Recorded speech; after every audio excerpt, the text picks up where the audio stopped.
Recorded live at the center of the earth. This is Robots from Tomorrow.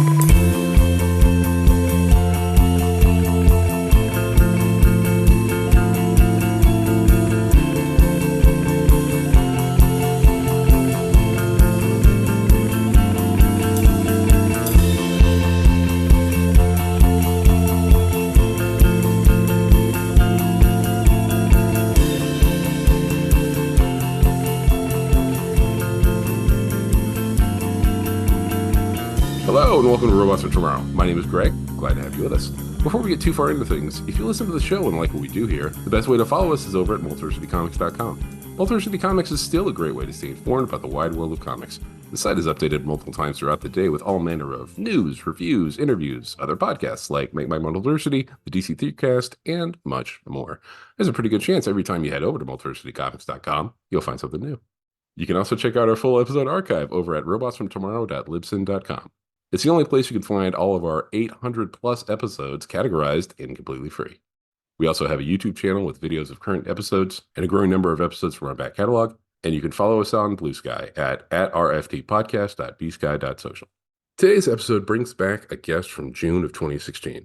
Well, that episode had him chatting with Mike and I about his OGN VEDA, Assembly Required, with Hendo Park. Today's plan is looking at the road he's taken from that work to his next book, Brownstone, coming out June 11th, done in collaboration with cartoonist Mar Julia.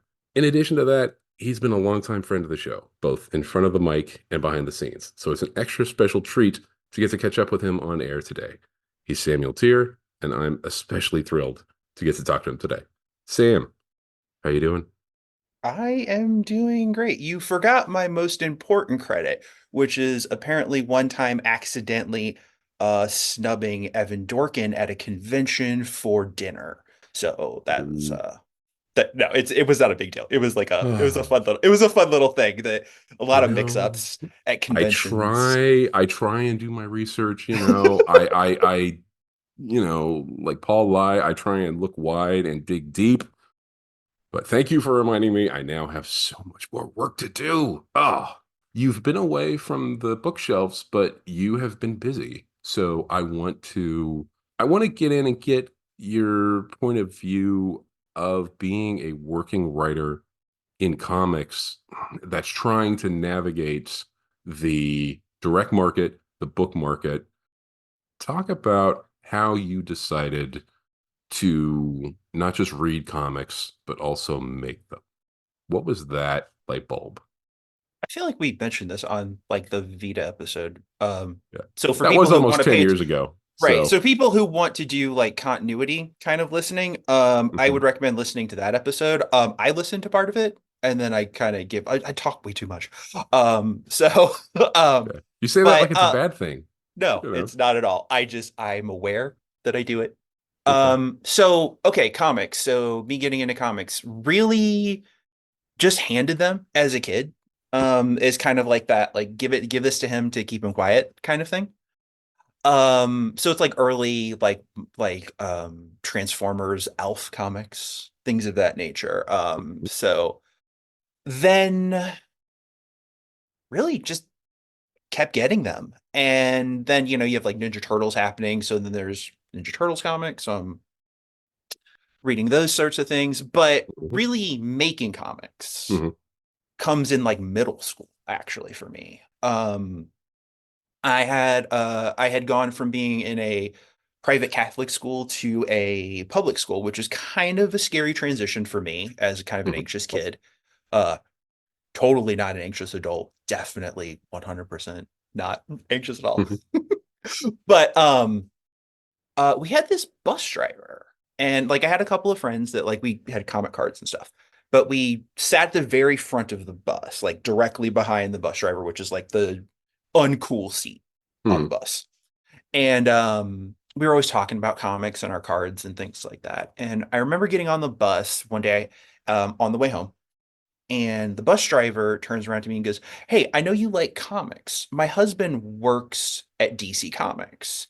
Ooh. And handed me a like color proof for a comic, and it was one of the I have trouble remembering whether it was a Justice League International or if it was an Adventures of Superman, but it was one of the two.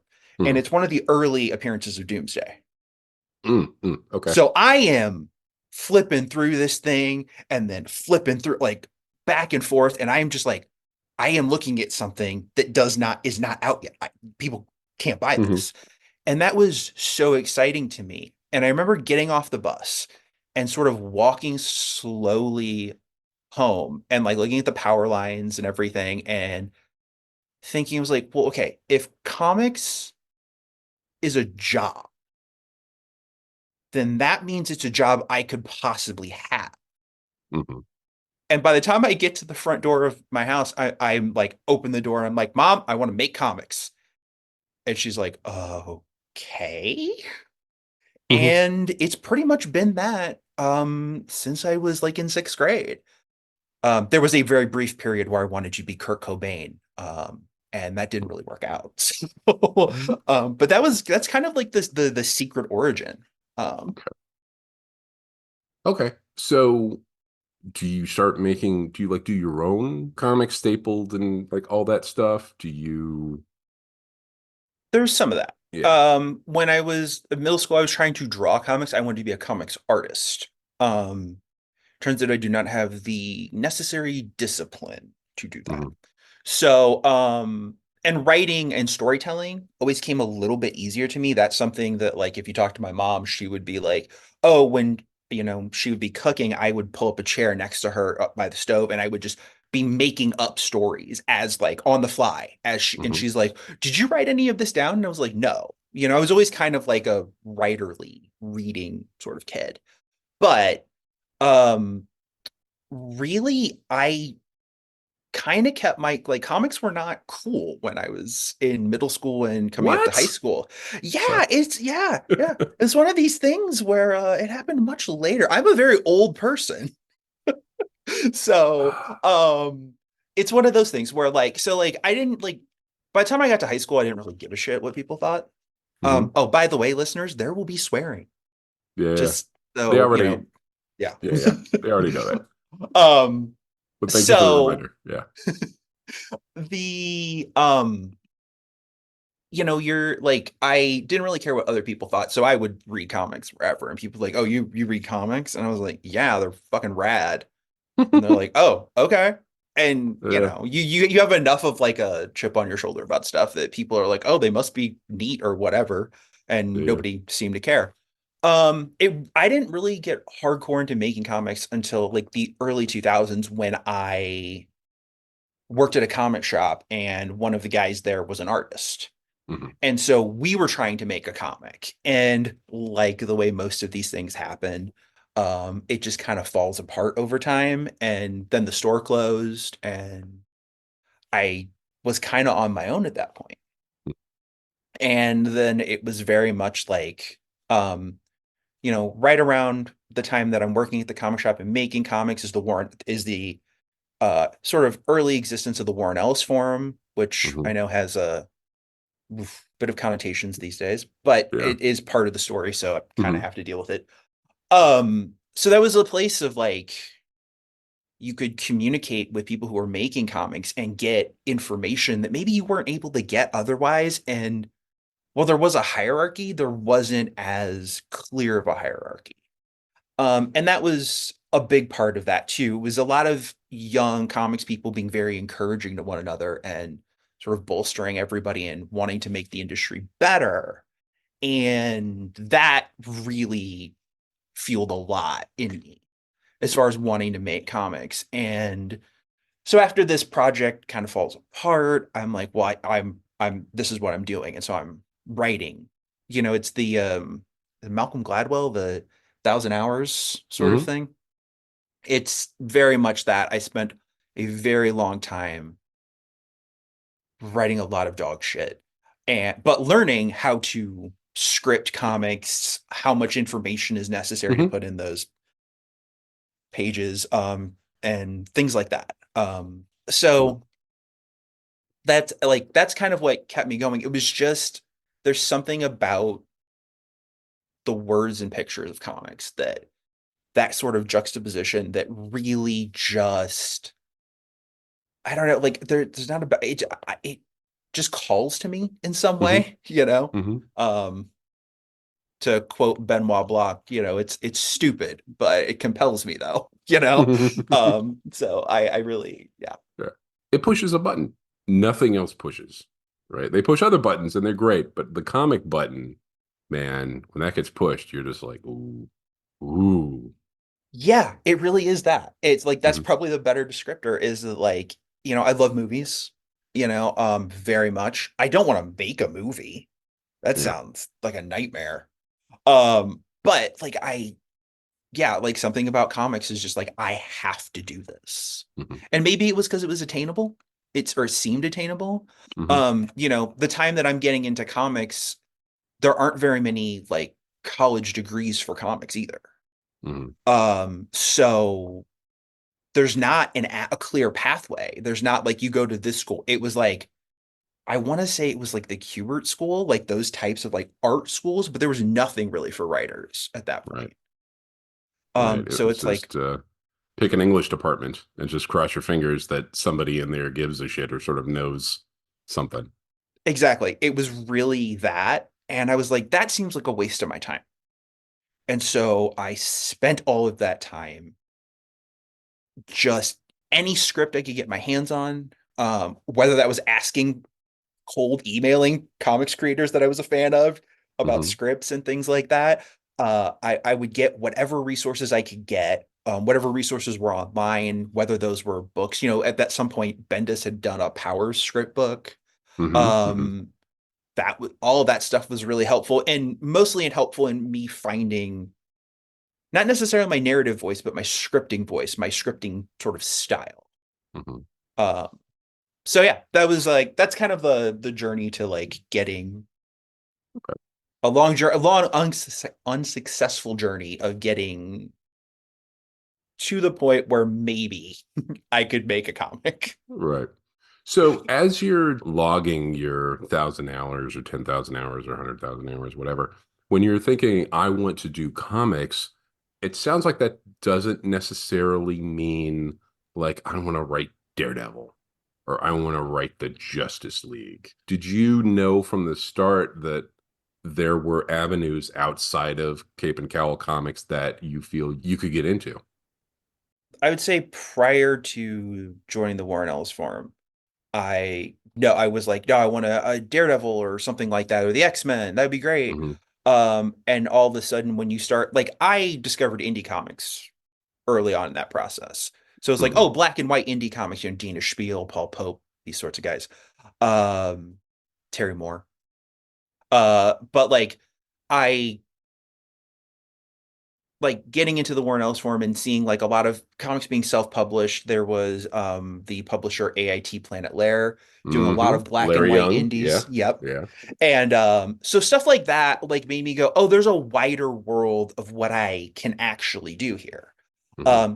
And that was a lot more intriguing to me than um being one of like 1,000 people banging on the door of Marvel and DC. It Hmm. was like, well, I could go over here and do something different. Hmm.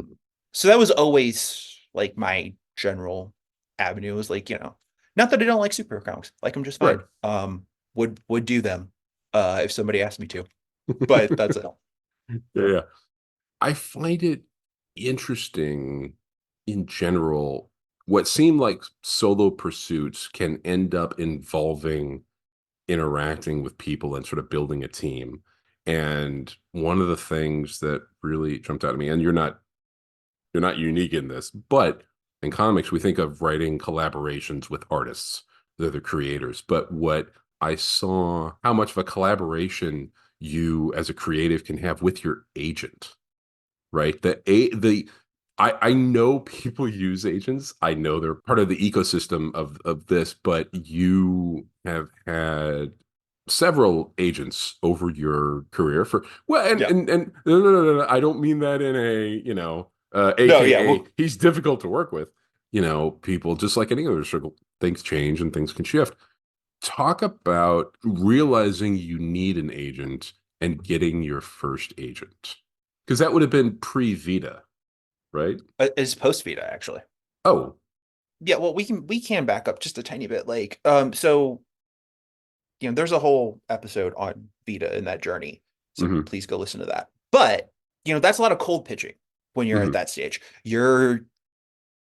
I don't want to say scamming, but you're more or less scamming or You're begging or hustling, pleading. Yeah, not hustling. it's You're it's it's pretty close. You're yeah. you're out there, you're trying to get editors' emails and things of that nature from somebody that knows like that either is like 2 points connected to you or something like that.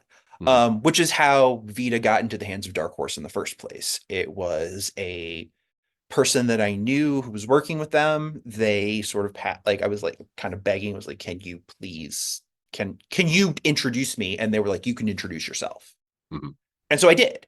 Hmm. And that sort of started the snowball on Vita, which was like the project that we pitched them. It is not the version that came out went on bookshelves, but there was enough of a nugget there, right? So that got that ball sort of rolling. So Vita comes out in 2015, August of 2015, to no critical acclaim and no fanfare. Hmm. And I remember talking with editorial at Dark Horse at that point and being like, hey, what do we do to like, the book's out. What are we doing to like, further sort of just getting it in front of people's, faces? And they're like, Hmm. nothing. It's done. Everything was before the pre-order. And it Hmm. was like, oh, I was not aware of that. Okay, that's learned something new. Okay, so there's nothing. It's like, no, I'm just on my own. Right. Um, and so at that point, I have a little more access to comic like direct market editors. Hmm. Hmm. And this is where I'm gonna take a quick pause and I'm gonna say to the audience, I'm gonna refer to two different markets, and it is stupid and confusing. So there is the direct market, which is your comic book stores, which traditionally have Marvel and DC and your Image, you know your comic book publishers. Hmm. And then there's what is called the book like traditional book market, which is your Hmm. HarperCollins, your Penguin Random Houses, et cetera, et cetera. These are their imprints, right? So this is like first, second, Yeah. but it's all linked to like quote unquote traditional slash book publishers. Yeah, Okay. it absolutely is. And it's taken me a number of years to be able to deal with those two different terminologies because I think it's all very silly because we all publish comics, Yeah. but It's we'll all get into it comics. later. But anyway, yes, it's a bifurcated system. You've got the LCS, your comic shops for your Marvel, DC, Dark Horse, Image, all of that stuff, your Wednesday Warrior crowd, and then your traditional quote unquote real book publishers, non-picture, but well, I should say non-picture, but like traditional publishers. So I have basically about 2 years straight of just unsuccessful like access to like EICs at Oni, Image, all of these places, but nothing is going anywhere. Hmm. Like nothing, and mostly I'm just not getting responses. Hmm. I believe the kids call it ghosting these days. Mm. I would have Um, said crickets, but yeah, yeah, yeah. yeah, but it's like it was The that. kids are better. Yeah, yeah. Yeah. So, really in 2017, we bought a house and we moved into a house Hmm. and I needed a job. I had just quit my part-time job because I was like, this is it. Like, and so it wasn't, I was feeling really down at that point. I spent Hmm. 2 solid years of people more or less ignoring me and not being able to get things made. And looking back, some of the ideas were pretty terrible, to be fair, and I'm kind of glad that we didn't do any of them. So, you know, But but it was hard on me emotionally, and I was ready to quit.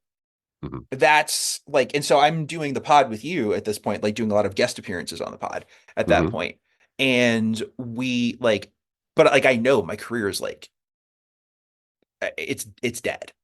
And it's honestly, it was talking to another comics person, and they had suggested maybe you should look at like getting an agent. And it was the first one of the times where I just didn't push back on the idea. I was like, well, what, just let that idea rattle around. And so I sat with it for about 24 hours, which is about how long I let things rattle around. Hmm. And I started looking up how do you get an agent for graphic novels? Like really just Googling. Um, and one of the things I found was Nikki Smith's really fantastic resource, which has a list of agents that represent graphic novels. Hmm.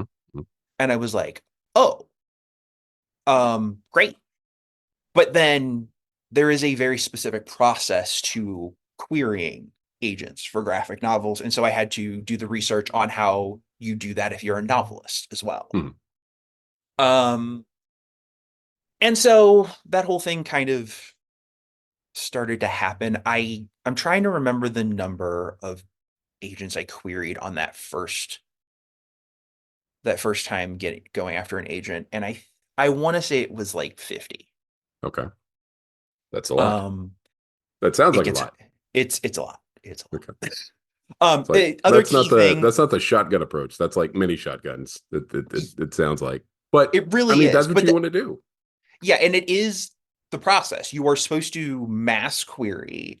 Mhm. And one thing for any listeners who might be like interested in trying to go down this avenue, have something ready. Don't have an idea for something. Have written something. Have, if you're a writer artist type, like more of a cartoonist, have something done. Mhm, mhm, Because when you're querying, you have to have something to show them. mhm. They need to see like this is a project that you're querying a specific project, not necessarily you as a creator. Did having VEDA help at this point, just in terms of having something to, you're querying all these people, you're like, hey, have something in that query that's a tangible thing that proves that you can do what it is that you're doing. You have, at this point, you have a graphic novel that's out. You have a published work. You're like, hey, I'm not making this shit up. Look, I did this. Did that help in your querying?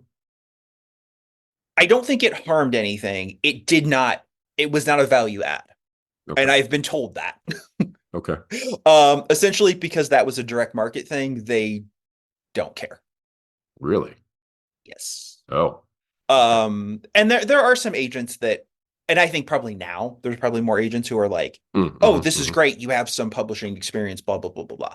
Right. At the time when I'm doing this in 2017, nobody gave a shit that I had previously published at Dark Horse. Like, you know, like for us in the like the direct market sort of area, it's like, oh, Dark Horse Comics published your book. Like that's Yeah, yeah. amazing. And it's like nobody outside it's comics, it's what we call comics famous. It's nobody cares except for the Yeah. people at a convention, basically. Right, right. Um, so yeah, it didn't harm anything. It didn't really add anything.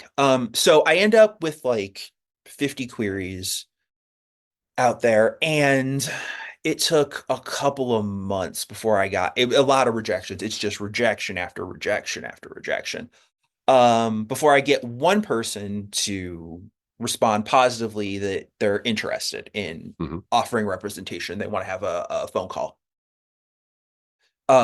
So part of the process of querying is when you get a somebody who's going to offer representation. Now, this person offered rep in an email, Okay. and then we were going to have a phone call.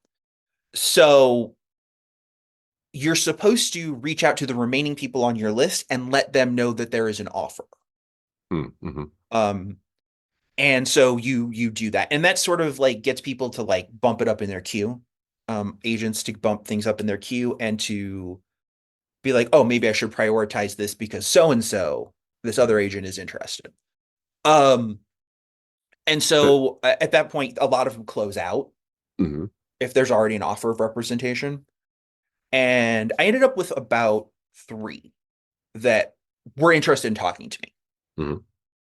Hmm. And so I ended up having three phone calls with three different agents, of various temperament and various quality, and various understanding of comics and what I want to do. Hmm. Um, and ultimately I went with this agent Ben Grange, Mhm. who was very upfront. Ben was like, I've never sold a graphic novel. I love them, but he's like, you seem to know what you're doing more than I do. You're going to be walking me through this process. And I was like, that's fine. Like, Yeah. I don't know what I'm doing really. So yeah, sure. Yeah. But he was enthusiastic, and maybe the other agents would have repped my book better. I don't really know. Mhm. There was the vibes were off. Um, Ben knows I've made this joke over the years. Ben was in a wizard rock band in college, which would have been like a Harry Potter type Oh, okay. band. And I was like, that's amazing. You are kind of a geek and I kind of love it. Yeah. And I'm so on board with that. Like at the very least, it's like at least we'll vibe, if Mhm. even the business stuff doesn't happen. So then, Ben offers rep and Okay. we're off and running. We have a book that has been scripted that has an artist attached that he puts out on submission within a few months. And nothing happens. We get our rejections and things like that. We Mhm. got close with a publisher who wanted revisions, and we did that. And she took it to acquisitions. And so, for folks that don't know, the process at book publishers is basically your agent is a gatekeeper to keep all the riffraff from the editors. Mhm. So if it goes through the agent, it will get to the editor. The editor then sort of filters whatever Mhm. they want and what they don't want. And then the next level is if they like a book, they take it to an acquisitions committee where it's a large meeting where you're basically pitching the book and people are kind of giving it the thumbs up, thumbs down kind of thing. Okay. Um, I don't like acquisitions very much. It's not my favorite part of the process. Right. I currently have a book in acquisitions right now. It's very stressful. Um, Mhm. so we got close with that book, but we just couldn't get the acquisitions team to see what the editor saw in the book. Mhm. And so it didn't happen. And it was more of a genre-y fantasy book. Um, and now at this point, I'm already working with Mar on a version of Brownstone. Okay. I got in touch with Mar back like in 2015. So at the point in which I'm getting an agent, um, I'm like talking to my agent and he's like, I think you should try to make Brownstone your next project. That seems like something we can sell. And I was like, okay. At this point, I've never written a contemporary book. It's all genre material. Mhm. Mhm. And so I'm like, And okay. just Yeah. I'd mentioned Brownstone, but I hadn't really like given the elevator pitch of it. And you mentioned it being a Oh, shit. contemporary book. Why don't you Yeah. give us the quick I have pitch? not practiced this pitch, so That's fine. flying by the seat of the pants. So Brownstone is a contemporary-ish book about a young girl named Almudena who's 15 years old. She goes to spend a summer with her estranged father while her mom is going over to Europe for 3 months to be part of a dance troupe. And during those 3 months, she sort of learns a lot about her culture and her heritage. Oh, right. She's half Latina. I should probably Okay. mention that. See, this is what I'm telling you. This is all Wow. off the dome. It's So she's half Latina. She's meeting her Guatemalan father. He doesn't speak English. She doesn't speak Spanish at all. And in the process of this, they are renovating a brownstone that he has come to own. mhm. And so that's sort of the story is it's, this father and daughter sort of meeting in the middle, trying to develop a relationship while this girl is also in this very Latin centric community and Mhm. trying to learn what she is and where she fits in. Okay.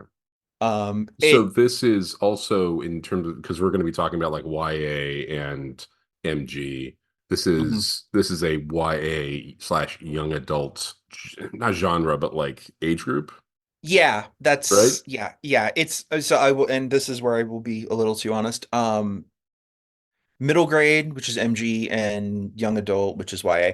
Um, they are weird, meaningless mazes. I don't understand them. I write what I write, and it is somebody else's Yeah. obligation to make it fucking fit. Right, right, right. I tend Yeah. to write teenagers in general, just Okay. like that's like a thing I go back to naturally. Mhm. The VEDA, my first book, is about a little girl, so it's like a, more of a middle grade sort of thing. Mhm. Um, but yeah, so we're sort of writing Brownstone. I think Mara gets an agent at this point. Um, Yeah. and that like so we've got two agents on the book at that point. And you know, we I spent a full year writing that book. For those that don't know, Brownstone clocks in at 320 pages. My first book, Vita, was 110. And part of the reason for that page count is because we did not get to finish the story we wanted to tell in Vita. So I was like, I'm putting it all in one book and we're off to the races. Yeah. So this is 2018. You have Ben is your agent. Mar has an agent. You and Mar are working on the book. You're collaborating. You're building the book. Talk a little bit about the agent as part of the collaboration, almost like an editor for this book in its sort of nascent stages.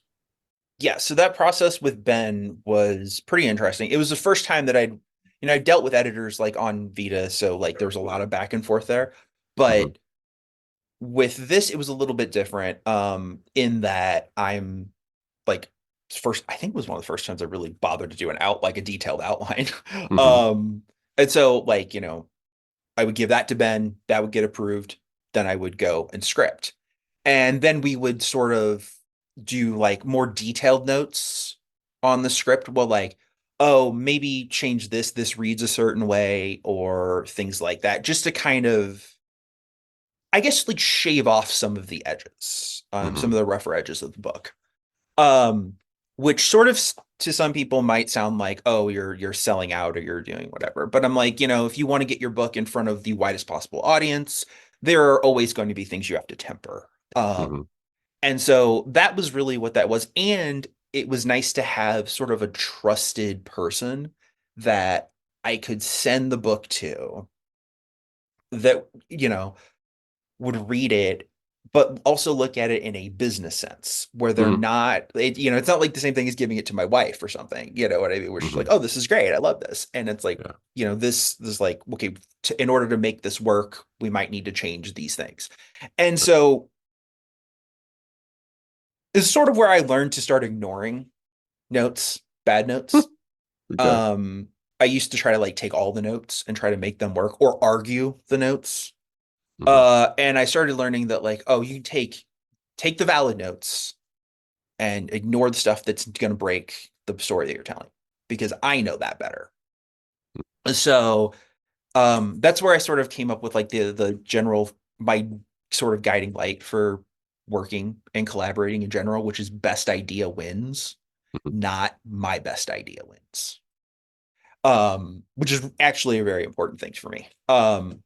So that was doing that, going through that process with Ben.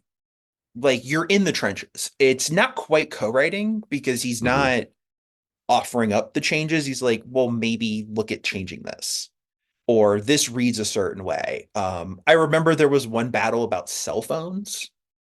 Okay. The book takes place in 95, so cell phones do exist, but if you're a person of color, you might not have access to that in 95. So we had to go a little bit back and forth on that. And ultimately there's no cell phones in the book, Hmm. because it just didn't fit. Hmm. So yeah, it's an interesting process. And with Ben in particular, I felt very seen and very heard Hmm. when we were able to collaborate. And this is sort of where we get into sort of the some of the downfalls of having an agent, Okay. right? So some of the like pitfalls and things like that are your agent, you're that's your only agent. You got one agent. Your agent has a lot of clients. Hmm. Hmm. and you are not the center of their universe, and they do not always have time for you. And that can be hard, especially if you're somebody like me who's a little impatient and likes to constantly be working and moving forward. So that was one of those things where I had to learn some extra patience and some extra grace in dealing with other people. Um, so, we uh book goes out on submission, Brownstone does. Like we, Hmm. get the book and it's in good enough shape to go out. Um, so between Ben and Mars agent Charlie, whose last name escapes me. Yeah, I don't know. Okay. Olson, Charlie Olson. Hmm. So people, if you're in the book world, you probably know who Charlie Olson is. So anyway, the two of them put it out in submission, and I I want to say 10 days, I think. Hmm. I'd have to go back and look at stuff, but it was 10 days before we had our first offer on the book. Which I was like, oh, this is normal. This is what happens. You get an offer right away. Hmm. Uh, I've come to learn that that's not how what happens. We had Sure. an offer and then another offer, and then that went to auction. And that is a whole, we can go over the auction process when we talk Brownstone on another Hmm. time, but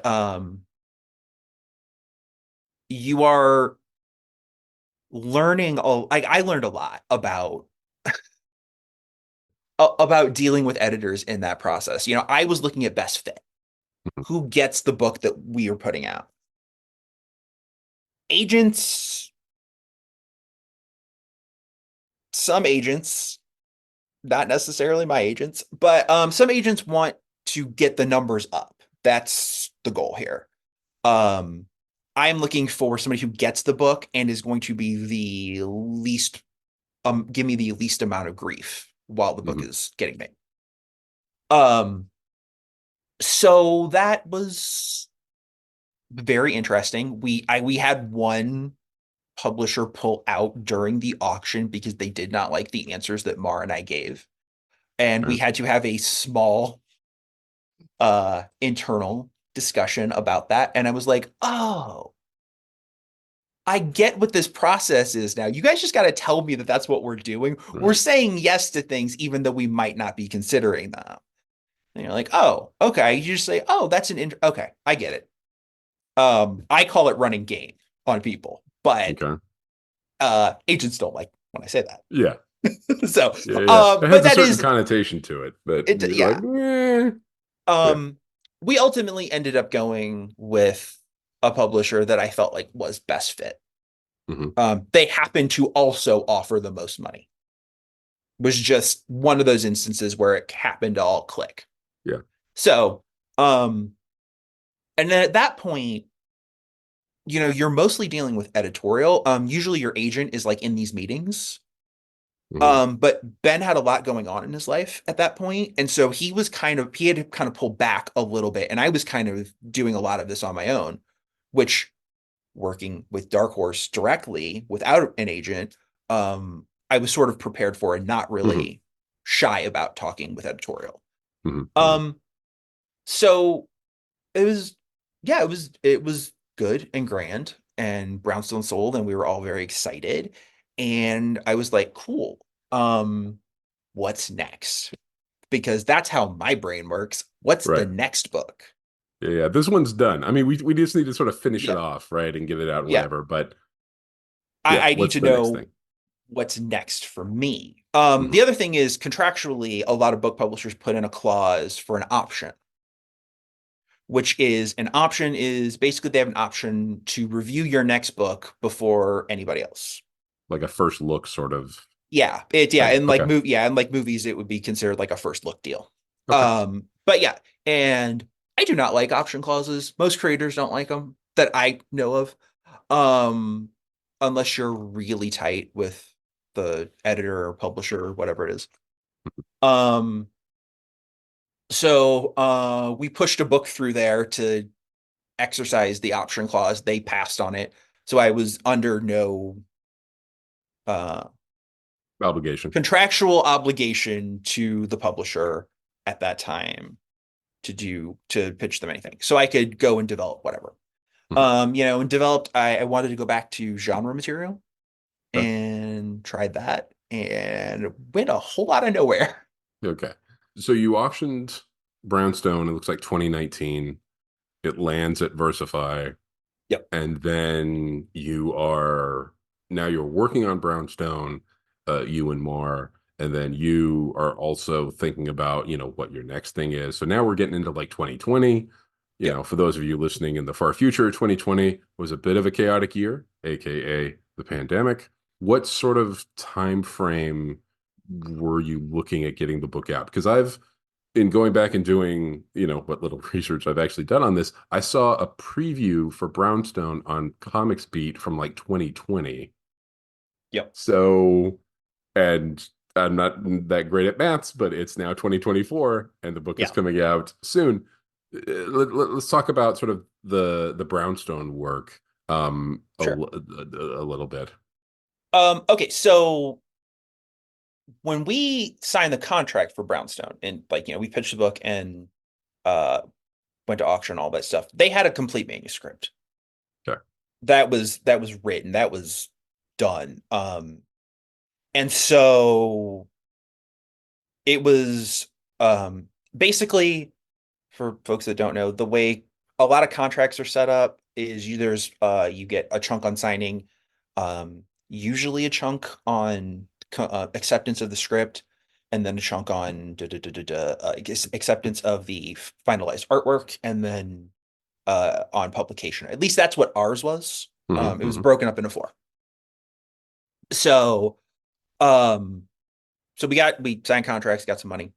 Um, a lot of what we ended up doing for the tail end of 2019 was just revising the book. I'm trying to remember.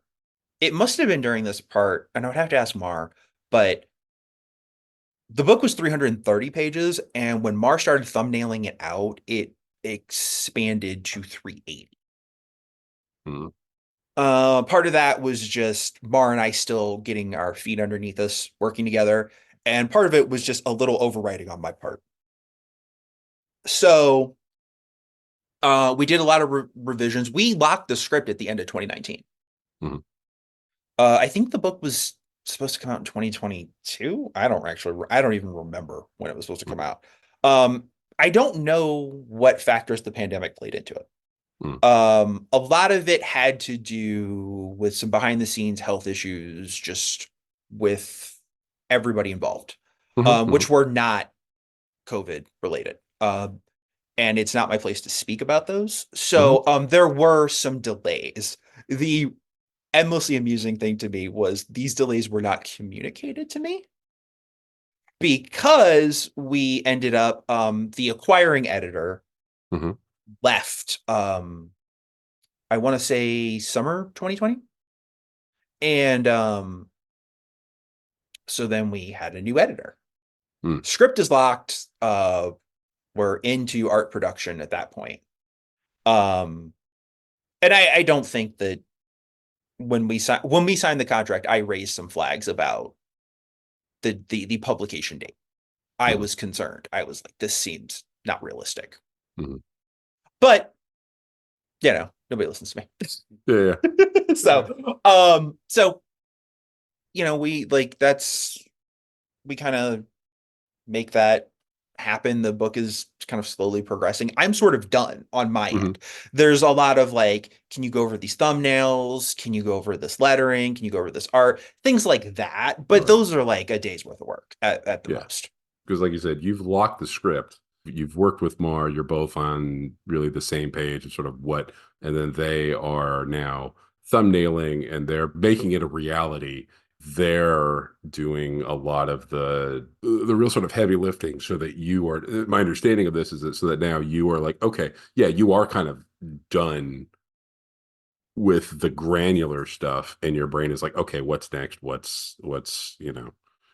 Is I'm that, done with the writing part.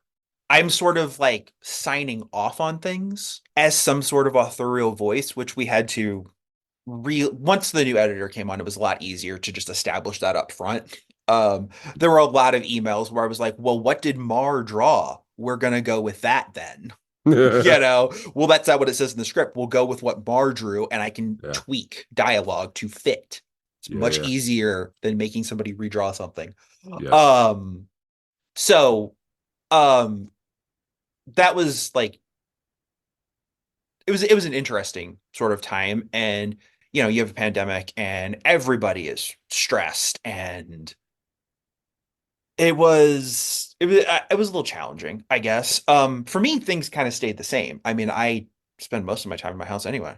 Right. So, like, Yeah. I Yeah. go out to walk my dogs. I don't like talking to people, and so I don't. Yeah. But you do So, read comics. You read a ton of comics yes. in 2020. It looks like Oh yeah. you've ton of comics, a lot of manga, which I think is going to be important because manga starts coming up in your journey. So let's say 2021, Brownstone is cooking on several burners. About halfway through 2021, you get a call from Ben. What's I that? I get a text from Ben, Oh, and the text, I believe, read, "We need to have a call." And my text immediately back to him was, "Are you no longer going to be my agent?" And he was like, "I'll call you in a few minutes." oh, Yeah, and so I was like, "Oh, geez, Louise. All right." So you get on the call, and it's not as dramatic as all that. right, Ben right, was taking a step back um from agenting and was moving on to a different like a job opportunity, like maybe a little hmm. bit outside of agenting. And I think Ben and I were just not on the same page for that phone call. I think we were both just discombobulated. Hmm. The way I heard what he had said was, "You need a full-time agent, and I can't be your full-time agent." And I was like, "That's Hmm. fair." Hmm. Um, Ben and I have said, I still talk to Ben. So Hmm. but we've since like hashed that all out, and it was like, "Oh, I thought I said this." And I was like, "Well, I heard this."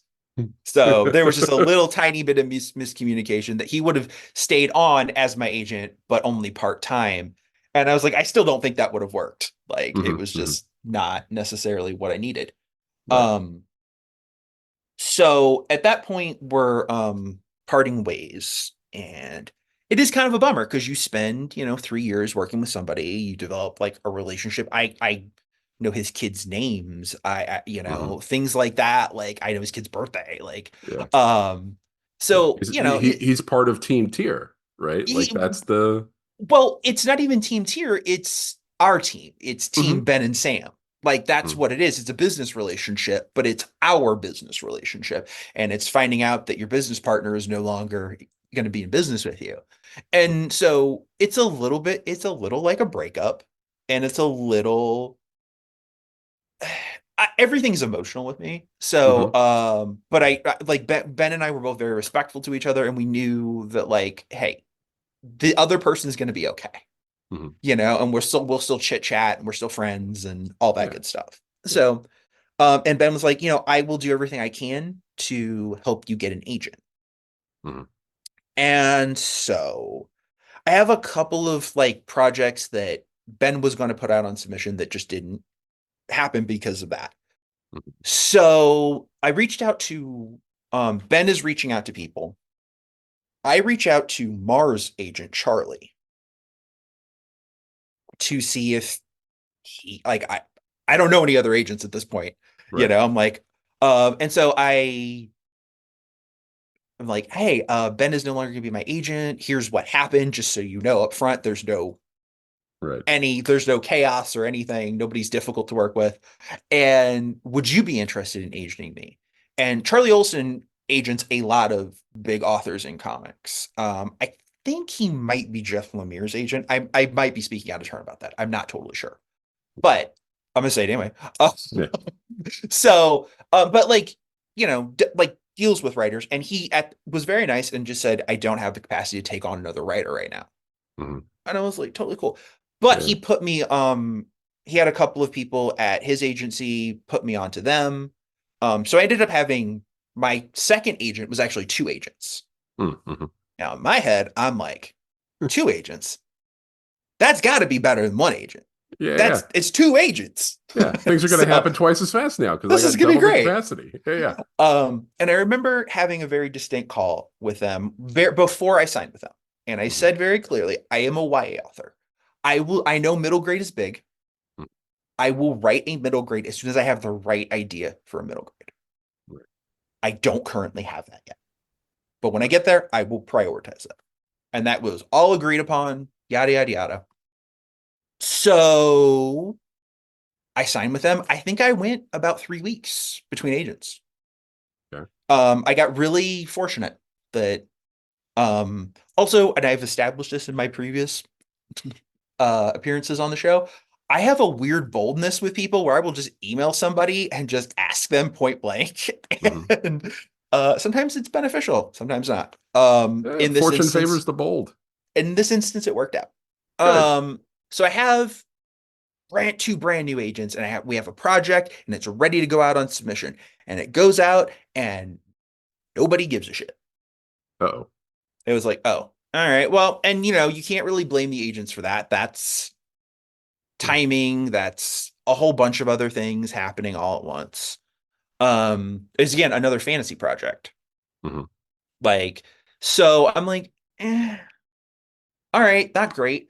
So this is where we get into the development of Castles and Cholos, which is Hmm. a book that will be coming out in 2027, I guess. Yeah. And so at this stage, I am super into D&D podcasts. One in particular, I'm a big fan of the podcast Dungeons and Daddies. Hmm. So listening to that, I remember my own like adolescence, which lacked D&D. Hmm. And there was a very specific point. I remember being like a kid and being in like I think it was a B. Dalton, if y'all remember B. Dalton Yes. B. Dalton bookstores. booksellers. Yeah. Yes. It was the So thing. It was Walden Books and it was B. yes. Dalton. Those were the two Borders and Barnes and Noble sort of their day. The thing if people remember who the Buck Borders are anymore. Anyway, sorry. Yeah. You were in a B. No, no. Dalton. So there is a Dungeons and Dragons like section, and there's Hmm. a comic book section. Hmm. And so me and my brother were over there. I'm looking through this monster manual. I'm like, look at this art. This is amazing. I'm so enamored. And I think my mom's elsewhere in the mall getting her hair done. And she comes to find us. And I'm like, Mom, can I get this book? And she's like, looks at it. And I think she looked at the price tag and was Hmm. like, probably it was probably, pretty expensive. And she was like, well, this is a game. You have to buy all the game stuff for this. And I didn't quite really understand that. So she's like, but what you love comics? Do you want to pick out some comics? And so my brother and I each grab some comics and we go about our way. And I keep thinking about that as I'm listening to these D&D podcasts. I'm like, holy shit, that was like a pivot point in my Yeah. life that like if I would have gotten that dungeon like manual, like what would my life have become? Hmm. Hmm. Like what direction would it take? And I was like, oh, that's fascinating to me. And so I Okay. wanted to write about the experience of playing D&D that I didn't actually get to have as a Hmm. teenager. Hmm. Partially because I was kind of an asshole as a teenager too. So that was probably not super helpful. But as a kid, I definitely would have done it.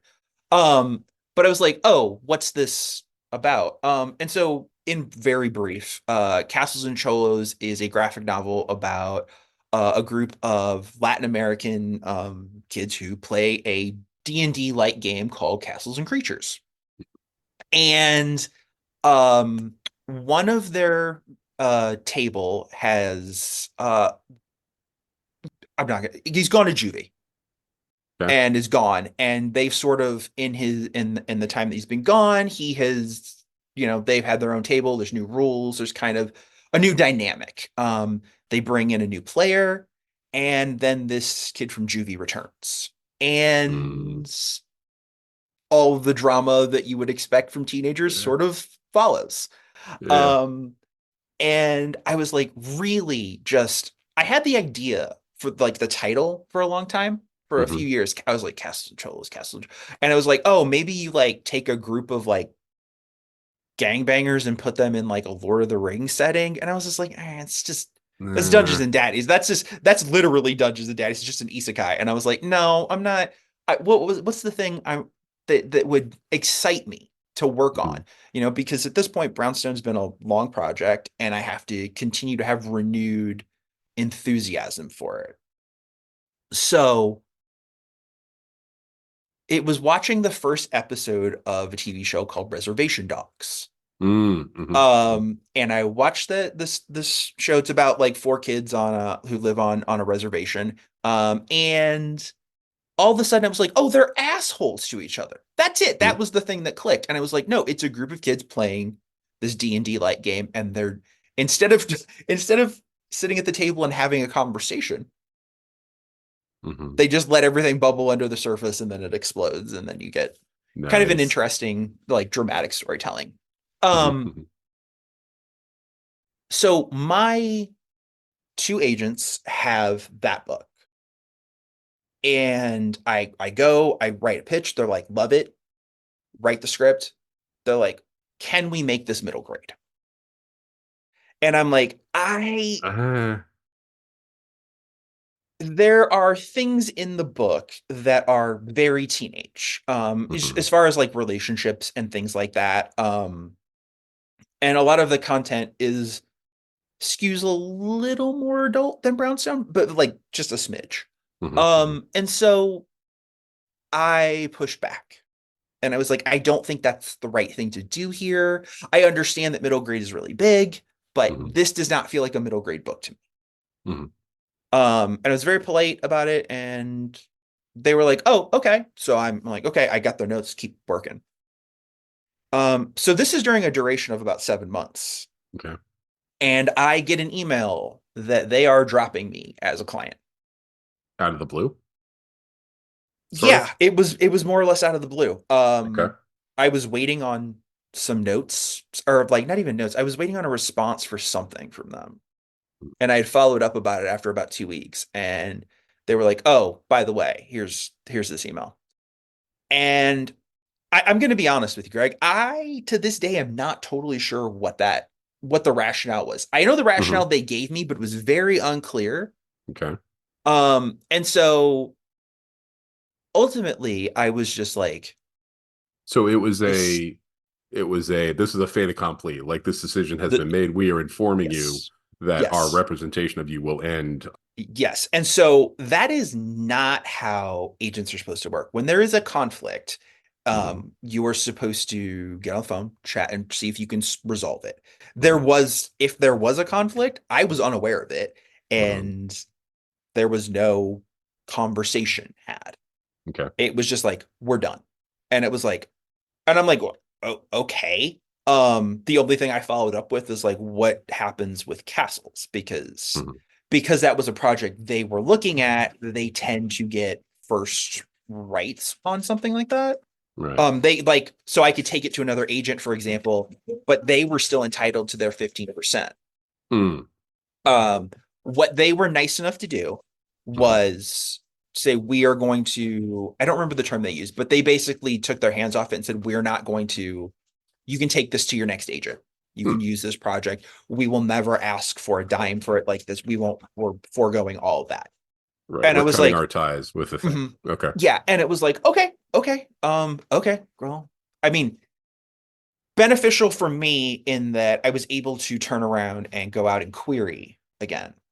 Mhm. Um, and have a project ready to go. So we're at, oh my God, I have to look at the timeline. For listeners of the show, I wrote a very extensive timeline for Yeah. Greg. Yeah. And He so, did my research for me, which is one awesome. and it was also like more of like me remembering the sequence of events Mhm. so that Mhm. I had them clearly in my head because Yeah. I lived through it, but it's been a minute. Yeah. Yeah. So, so that happens. I get the in February of 2022 is where we're Okay. at. And so I basically go on query all over again. Mhm. I like, used up the one agent that I knew. Right. I had gone back to Ben and asked Ben what to do, and Ben was like, "Let me reach out to a couple of people." And there were some conversations there, but nothing really ultimately came of it. Mm-hmm. So I ended up querying 60 agents Hmm. the second time around because there's Yeah. at this point there's more agents. Yeah. Um, and it took months, a lot of months, too many months. Well, I think it was, I want to say May, June, somewhere around there. It was like early summer. By the Mm-hmm. time with the list had gotten whittled down to agents that had made an offer. Mm-hmm. Mm-hmm. And I ended up once again with three agents who were all sort of like wanting to work with me, um, which was a very interesting thing to go through this second time, where it was like I had a better idea of like what I'm looking for, what they're capable of. One of my big things was because I had castles as a project I could show people that I wanted Mm-hmm. them to rep. I wanted to know what their notes were Mm-hmm. because Mm-hmm. that tells me an awful lot about the person that I'm dealing with. Right. One of these agents really wanted to massage the book and really shave down all of the edges. Mm. And I was like, that Nope. doesn't really, no, it's just not really. One of these other agents was very young and really like starting out, but had a lot of really, really great thoughts, Mm-hmm. but wanted a like page one rewrite. And I was like, Mm. And then there was the third agent who ultimately became my agent. Her name is Jazz Perry. Mm-hmm. And Jazz, essentially, we had like a 2.5 hour conversation. And Jazz was like, I don't want to, like, there's like three things I want to tweak. Mm-hmm. I want your book to go out because as almost as is, because I think there's enough here that it will get people excited. And I don't want to make the wrong editorial choices at this stage Mm. To that can sort of like hamper your book. hamstring. Yeah, yeah, yeah. Yeah. Hamstring it. And so that was like, I was like, oh, interesting. Tell me And more. yeah, and like and she did. I think I mostly talked, but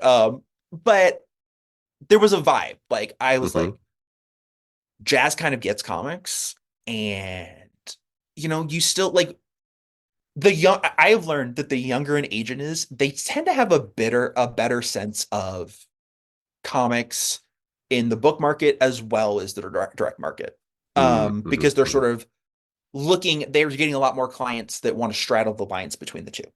Mm. So that was, talking with Jazz. It was a really hard choice. It really was. And I ultimately went with Jazz.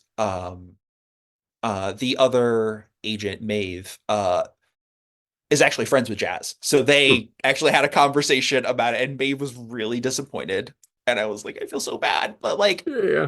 I had to pick. And so, um, and we're off and running with, Jazz gave me the notes, and I made the changes, and the book went out on submission. Um, Okay. and it was a little bit like, so the book goes out on submission, and then Jazz gets an You don't email. have an artist at this point, right? This No, is this is submission also just for castles, cholos. just a script. That's it. Right. And so this is the first time I've ever done that. Also, Okay. I hate doing that. Okay. Because it's like, I don't know what this is going to look like. I don't know. Um, so, um, that goes out, but like in the process of that going out, Jazz gets an email from a publisher that I will simply call a manga publisher. Okay. They're looking for LGBTQ/POC writers to come in and basically write a one-off book Mm-hmm. based on a treatment. It's for a property. I'm trying to be vague Yeah, yeah. because the book ended up coming out, and I don't want any aspersions to be cast on the publisher or the person that Mm-hmm. ultimately took the job. But they sent me the lowest offer that I could imagine sending. Mm-hmm. And not only that, a completely unworkable time frame of, I believe, 6 weeks to write an entire book. Ooh. And I was like, if they can give me more money and a little bit longer, I will do it. And I was kind of Mm-hmm. interested in doing it. They came back, they were like, no, absolutely not. And we're like, okay, walked away. Mm-hmm. Um, and How that's did that feel? awesome. Yeah. Like it's fun to not be able to it's fun to be able to say no to jobs that you don't necessarily have to take because you have a bill to pay that month. You Mm-hmm. know, Brownstone, I got paid pretty well for Brownstone. And my wife is a teacher, so a lot of our income comes from her. I'm not gonna Mm-hmm. pretend that it doesn't. Mm-hmm. Um, but I also had some money saved away, and then the Brownstone money was very helpful. So I was like, I didn't need to take the job. And I wasn't going to do it at the detriment to myself in any way. Mm-hmm. So we go on, we're really on, but it was cool to like within a week of signing with Jazz, this is on my table. And Mm-hmm. I'm like, oh wow, like none of my other Hot agents have, damn.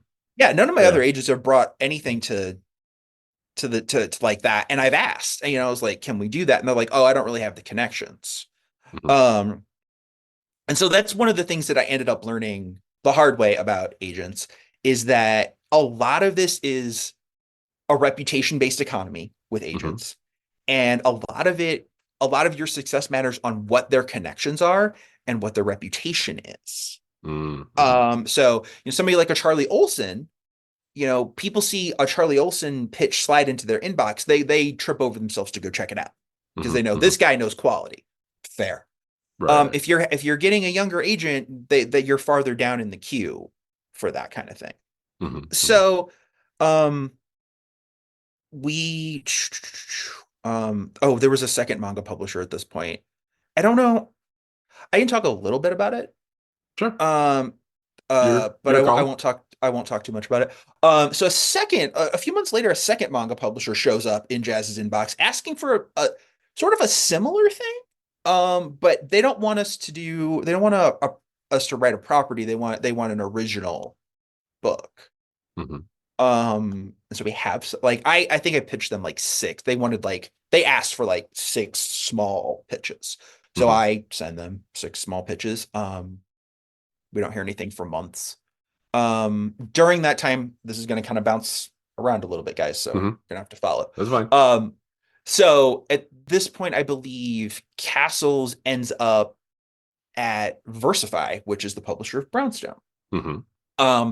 They want to offer, they send us a deal memo, which is not quite, it is basically like an offer, and which is great, but that happens 2 days before HarperCollins goes on strike. And Mm-hmm. Versify is owned by HarperCollins at that point. Mm-hmm. Mm-hmm. So, in solidarity with the striking workers, we just go, everything stops here. We will resume once the strike is over. Right. So, Right. Right. no Right. big. So in that like I'm kind of sitting and I'm kind of waiting. Jazz and I are going over artists for Mm-hmm. possibly for Castles, which is where Jazz floats Alex Moore. Okay.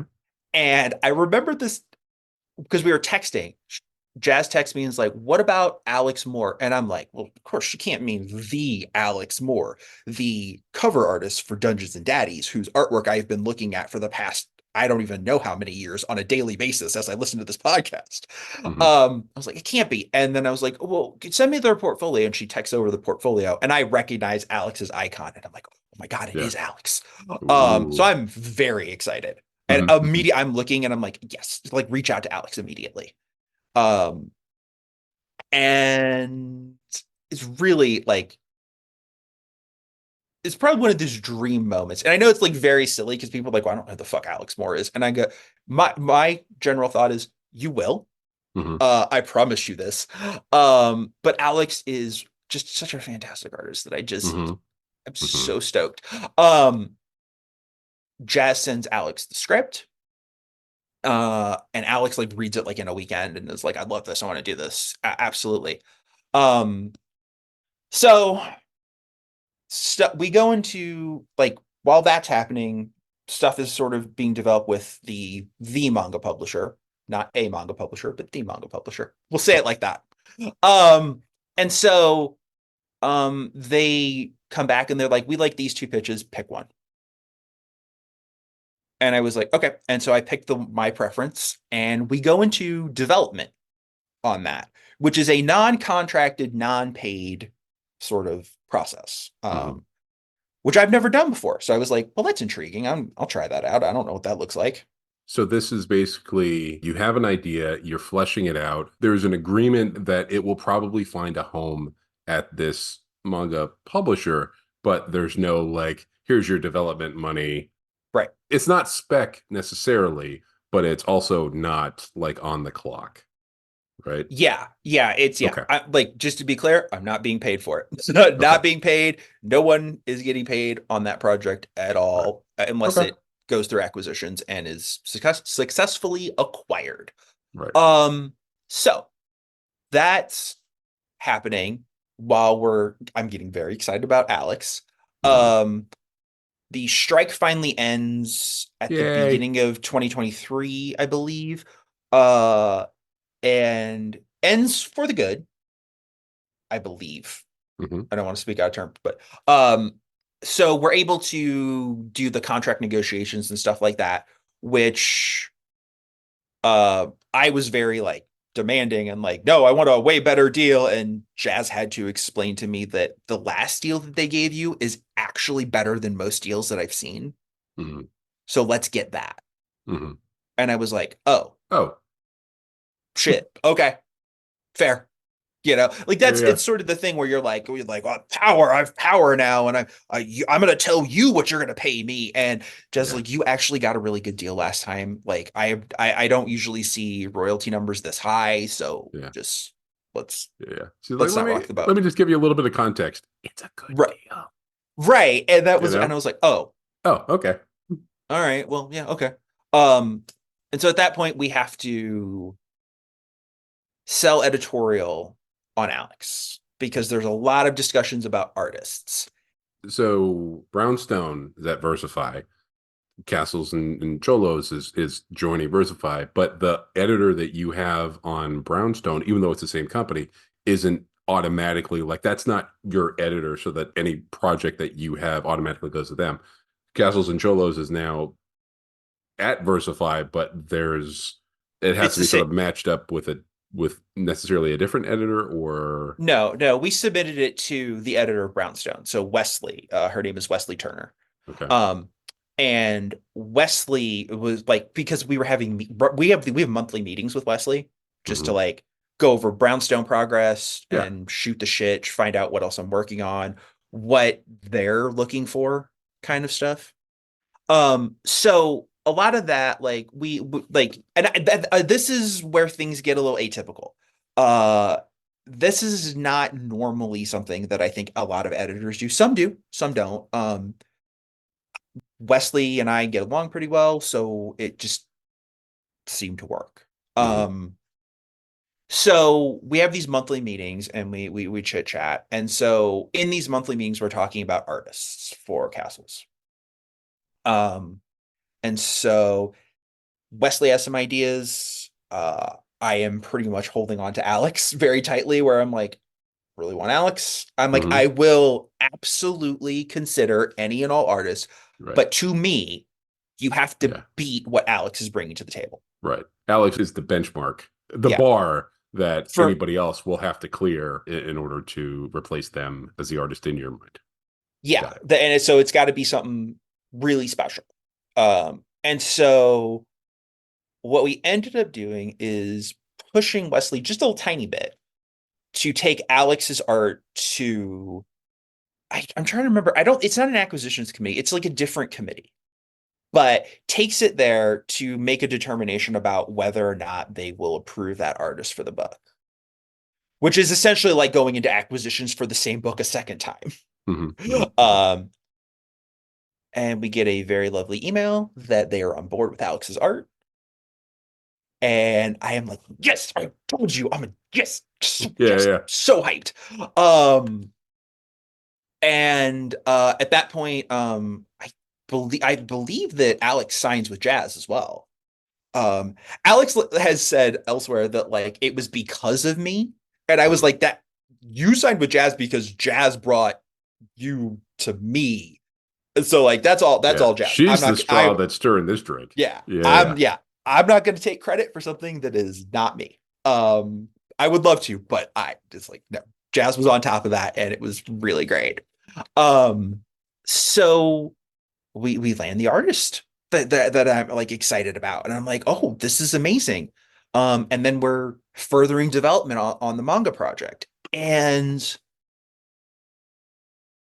we get it to the point where they like the pitch, Mhm. um, and they want to talk artists as well. So I'm jumping from one art like development on one art with one artist to this other project where we're trying to go through like I think we went through 6 artists. Mhm. Mhm. And they would just kind of send me like artists that like this is who we're thinking of, and I would kind of rank them, which is horrible. But Yeah, but it is sort of the nature of the yeah, beast, right? right. So I'm like this, and the ones that I liked on that first round, they did not like. Mm. Our orders were completely inverted. Mm. And it was like, ooh, that doesn't seem like a good sign. Mm. But they come back with the second round after a number of months, and we're much more in alignment. Mm. Mhm. And Mhm. so they reach out to that artist. They bring that artist on board. Again, not paid. So, Mm. and we're at this point, it's roughly a year of development. Like, I mean, considering where we are today, it's over a year of development, Mhm. but we brought in another artist. And Andrea, if I am mispronouncing your name, I am sorry. I forgot, and I forgot to write it down. Sorry, but her name is Andrea Soto, Mhm. and fucking fantastic. I Mm. Mhm. just. And if you're all wondering why I'm not singing Mars praises, is we're going to do a Brownstone centric episode, Mhm. and I Mhm. will sing her praises to Yeah, the high yeah. heaven We're pacing for ourselves. yeah. Andrea's just I I think is like an animator by trade, or is Mm. like a college student trying to be an animator. I'm not really totally sure. Right. But really just fantastic and brought so much to the project. Um, and so, there we do a sample script and like which is like I think 8 pages. That's like a short thing. Then she illustrates that, and then we are massaging character designs and panel layouts and things like that. And it's actually the process of working with the manga publisher has been really fascinating because I love to read manga, have Mhm. never really considered the writing rhythms of it. Mhm. And it's not as accessible to learn about as like, American comics or graphic novels. Right. So it's like so I got to like sit with this editor and really chit chat and like kind of take lead from her. As like, well, this is kind of like the rhythm and things like that. Can you do that? And I'm like, Mm. oh yeah, yeah. Oh, I see what you're Yeah. saying. And like then like looking at like manga that I'm reading, I'm like, oh, I see this and this Mm. and this. So it When was it's sort of quantified like that by somebody who but is able to sort of break it down and be like, no, no, no. The tools that you're using, they're used in this way. You zig here where your tendency would probably be to zag. And it probably, like you're mentioning, opened up like a whole different way to look at these things, like almost like Neo in the Matrix. Now you can see the code. And you're like, oh. I learned what the term breakout panel means. I Mm. did not know that beforehand, which is for folks that don't know, is like sort of a panel where it's like maybe the character is not confined by the borders of a panel, and it's more of like a hero shot kind of Hmm. thing, dramatic intro shot of a character, and maybe you're getting like the character's name in a caption or something like that. I had to learn what those were. I didn't know. I'd never used them before in my life. And then I got to use them excessively. From zero to Um, 100 in yes, terms which is of breakout panels. which is Yeah. how I tend to work. Right. Um, so that book is currently in acquisition. So I don't actually know if it's really going to happen or not. I certainly hope so. Hmm. But it's one of those things where it's like, you put in a year plus work, and sometimes those things just don't happen. And I don't know. We'll see. Maybe by the time I come back for the Brownstone episode, I will have news. I'm hoping. Maybe. We'll Fingers see. crossed. Yes. So now this is like 2023. We're going into 2024. Just to kind of recap, you've got at least three threads of active back and forth sort of work. You have Brownstone on the home stretch at Versify. You have Castles and Cholos Just at starting. Yeah. Versify, and you have the manga consideration cooking Yes. along, right? I think the thing that we've left out has been the direct market. Yeah. Oh, With good. So as all this stuff is going on in the, in the book market, after VEDA, how long did you hang on to the direct market as an avenue that you wanted to get a foothold in? up until earlier this year in 2024. Okay. Yeah, it was yeah.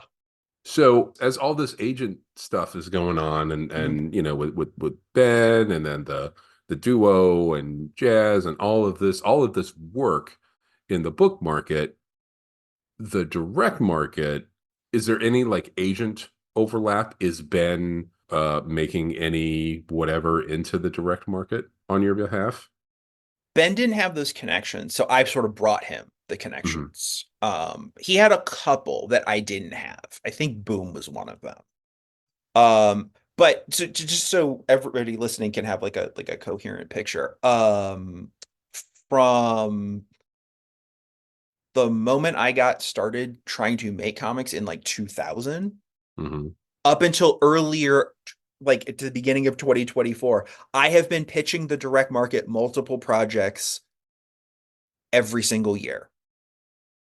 Hmm. There has been a grand total of one of them published. So I will put it that way.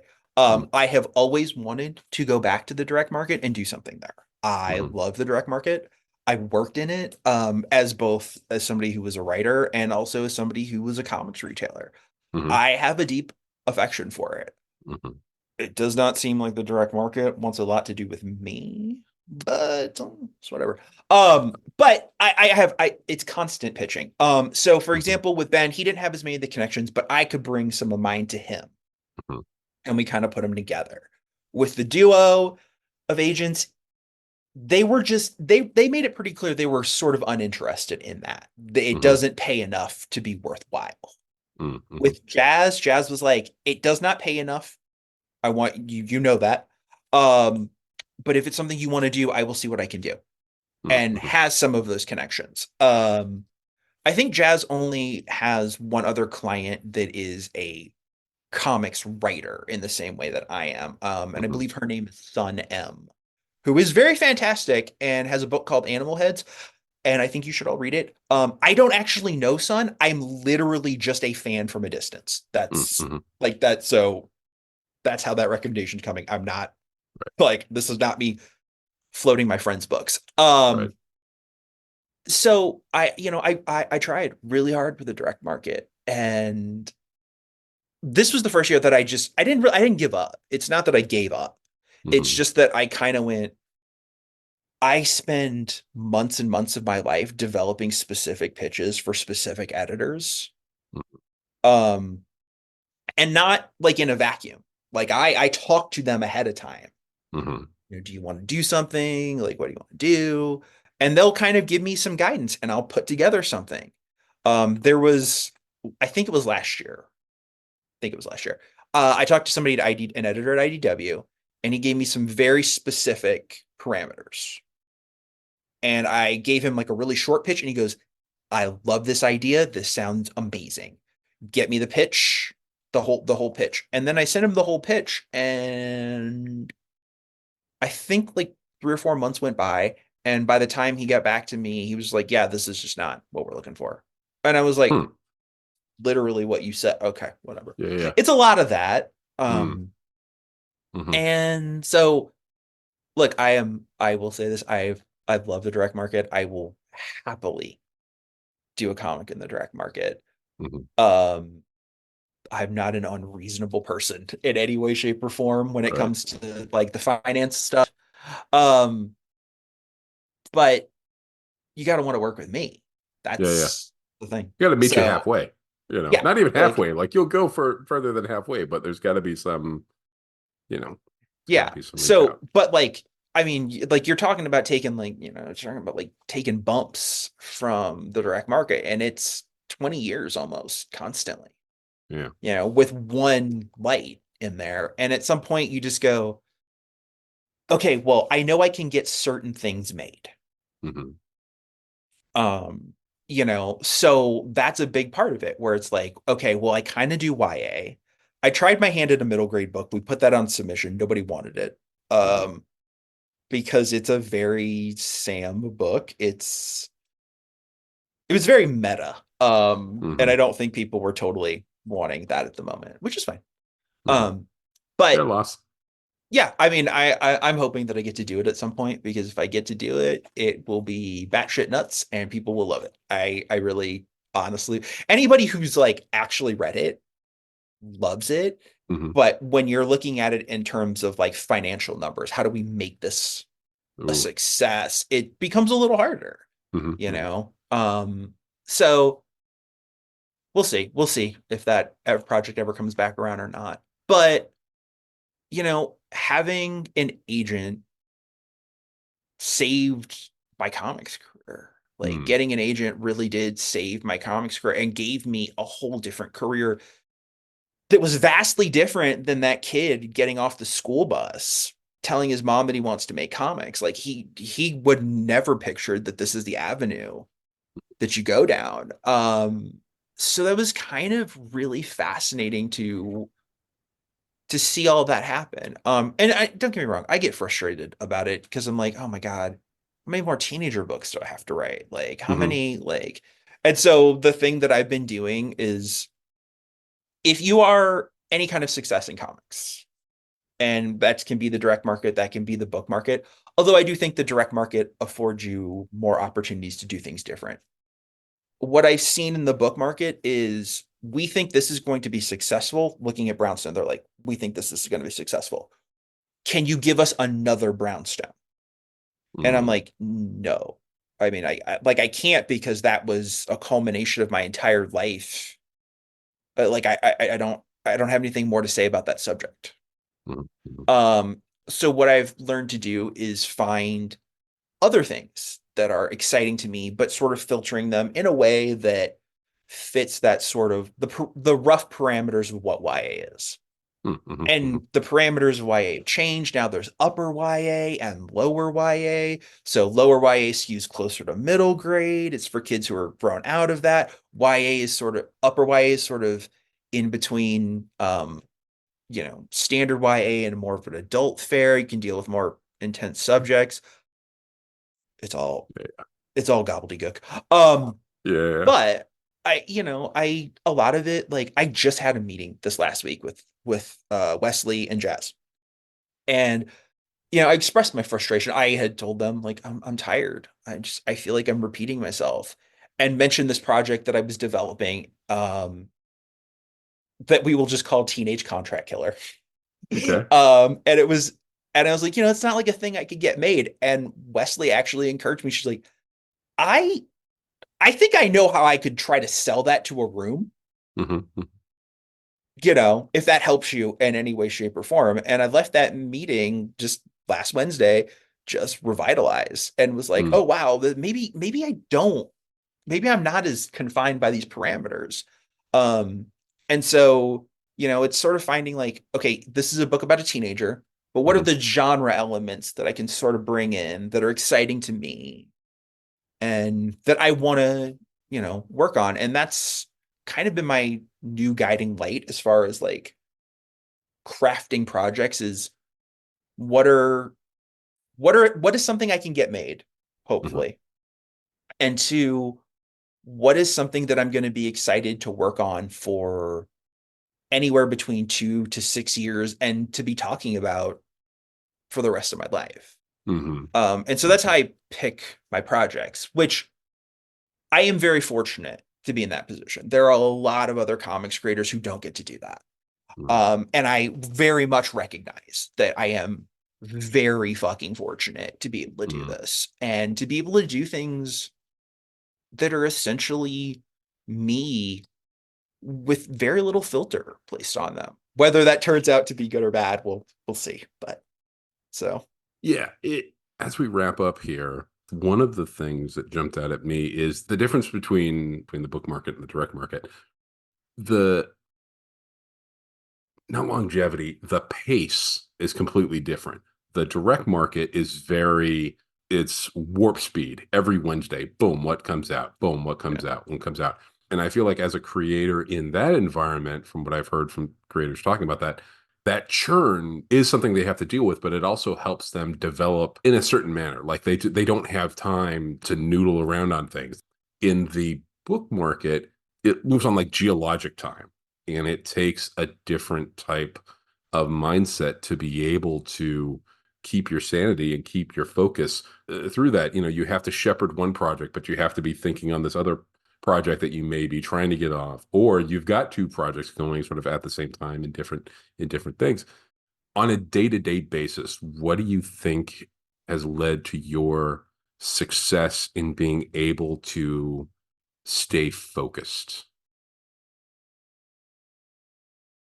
I don't think I do. Okay, fair I enough. go, but like I honest to God go in a million different directions. I have a Mhm. notes folder on my phone where I just jot down ideas. So I will look and see how many notes are in here. 279 currently. Hmm. So those are all ideas for comics. Mhm. Are they good? I don't know. Are they things that are going to get pieced out into something else? Maybe. Mhm. Mhm. But I am always generating something. So there's a Neil Gaiman quote, right? Mhm. And I'm sure Neil Gaiman got it from somebody else, but I know it from Neil Gaiman, who says, when people like they ask him if he likes being a writer, he says, "I like having written." Mhm. Mhm. I don't have that. I like the process of writing. That Mhm. is the process that I actually enjoy. All the other stuff to me is business, and I don't care much for it. Mhm. It's not creative, and it to me kind of gets in the way a little bit. Even with an agent who helps with a lot of that. Unfortunately, I feel the need to be kind of overly involved sometimes. Um, so a lot of it is just having the next thing lined up, even if that next thing doesn't happen. So, that was why a lot of I was pitching to the direct market while all this other stuff is happening, because I Mhm. had the time to develop a 5 issue series for something. Mhm. Um, so like like to me, when I find a project that means something to me, so for example, Brownstone means a tremendous amount to me. Castles means a lot to me in a very different way. Even the manga project is something that means a lot to me, not just at the writing level, but at the learning level, and also like the opportunity to do something that I would never get the opportunity to do in either the book market or the direct market, you know? And so it's finding those things that are fulfilling to me and following. Mhm. Um, that sort of keeps me at least on track for those things. Um, and then when you're developing new stuff, I have 10,000 ideas, and you know, you try to narrow down the one that makes you feel something. Having an editor or an agent being willing to give you that sort of feedback about, is this like, I always frame the question to them as like, is this something that could possibly sell? Um, and so that the money part, the selling part is not necessarily the focus, but that is the ultimate end goal. Mhm. And it's It like, is part of the concern, right? right, it Because is. I mean, yeah, it's a business. As much as sometimes we don't want it to be. yeah, yeah. Um, but like you're like, okay, that's the thing I need to, think about. But what's the story that's engaging to me? What's the story I want to do that I'm gonna fall in love with? Because if I can fall in love with these characters and I can fall in love with this story, there's a reader out there who will also do that. Mhm. Will it be a ton of readers? I don't know. Yeah, yeah. But like, if that's how I know. And like my tastes are not they're pretty mainstream as far Mhm. as like things that I like. I'm not like I like a wide variety of stuff, from your black and white Xerox indie comic to your standard Marvel book to I've got a lot of Naoki Urasawa on the shelf here behind me, Mm-hmm. some Jim Mm-hmm. Rugg over Mm-hmm. here. I like a vast amount of things in comics, and I love the potential of what we can do. But I don't I think I'm really bad at staying focused. And having an editor that I'm sort of close with, and having an agent who is much more of an active business partner definitely helps me sort of shape some of that focus. Mm. Um, Yeah. it's less guessing on my own part. I think this has benefited you in that it's so long of a process that even if you can't stay focused, you've got time to eventually come back to where you need to be. Yeah. And looking at um your author bios as I was starting to do or trying to do a little bit of research for this, it would say things like, published VEDA 2015 and then Brownstone 2020, 2024. Yeah. And being like, ooh, that's a bit of a gap. But one of the reasons I wanted to have you on is I wanted to talk about that because like um it's not that you weren't working, and it's not like you weren't having things having things to work on and sort of working the system sort of as it working the system as we find it right now.